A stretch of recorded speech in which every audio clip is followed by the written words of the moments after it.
He advocates for people whose poverty makes them targets for abuse. He sees community pain daily.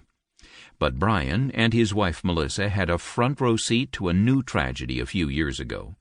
In a moment of personal crisis, they learned the value of lament. Actually, they learned how to lead in lament. Brian and Melissa lived in a quiet neighborhood on the west side of Indianapolis, a middle-class community of young families, playgroups for kids, and caring neighbors. The kind of neighborhood filled with children laughing on play sets, bikes everywhere, and backyard barbecues. But on November 10, 2015, their peaceful neighborhood was shattered by a home invasion and a brutal murder. One morning, 3 armed men targeted a neighbor's home.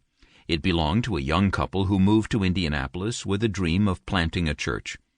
After the husband left for the gym, the men entered the home. Amanda, a pregnant 28-year-old mother, was murdered while their toddler slept in his crib. The senseless slaying shook the city and drew the attention of national media. The police interviewed neighbors, reviewed security footage, and searched the city for the 3 men. Meanwhile, Brian and Melissa, along with another couple from our church, walked their neighbors through the grief that invaded their neighborhood. They opened their home for lament. The first night, over 50 neighbors crowded their living room to read the Bible, pray, and weep together. Many were believers, others were not, but all of them were in pain. The tragedy brought them together. Brian became their guide. Every weekday evening for 3 weeks, Brian and Melissa's home became a place of lament. As they waited for the suspects to be caught and as their neighbors tried to recover, they used Psalm 13 as their base text. They cried out together, "How long, O Lord?" allowing it to direct them toward trust and worship. Over the weeks, the size of the group varied, but Brian's home became a sanctuary for sorrow. As the believers in Brian's neighborhood entered the pain and fearful questions of their neighbors, the believers were able to give their neighbors a path toward hope. Lament opened the door for many important spiritual conversations. Lamentations chapter 5, a roadmap to God's grace. The final chapter of Lamentations ends without resolving the destruction of Jerusalem, but it points readers in the right direction.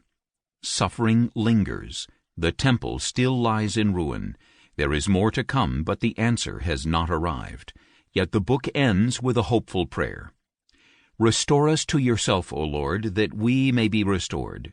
Renew our days as of old, unless you have utterly rejected us and you remain exceedingly angry with us.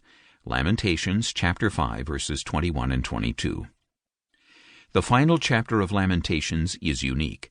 While it continues to highlight themes regarding the devastation of Jerusalem, it doesn't follow the poetic pattern of the other chapters. The verses are much shorter, almost staccato-like in their wording, a rapid-fire summary of grief. And while you could find every element of lament in this chapter, turning, complaining, asking, trusting, there is a particular focus on requests made directly to God. Chapter 5 looks to God for hope.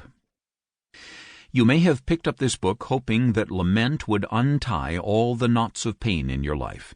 But answers to prayer and resolution of painful questions do not usually come quickly. Sometimes the answer is not what we'd want or request. The timing may be much slower than we'd hoped. Lament is the prayer language for these gaps. It tells you where to look and whom to trust when pain and uncertainty hang in the air you breathe. When brokenness becomes your life, lament helps you turn to God. It lifts your head and turns your tear-filled eyes toward the only hope you have, God's grace. I hope you are encouraged by this. Do you remember where we started our journey in learning to lament? In chapter 1, I encouraged you to keep turning to God in prayer. I cautioned you about deafening silence, prayerlessness. The first step in lament pushes against this by calling us to keep praying. And as Jeremiah's lament ends, we hear the same invitation. We must keep praying. We must keep lamenting, and we must help others to do the same. Lamentations concludes with 3 prayers that serve as directional markers for the journey ahead. These prayers serve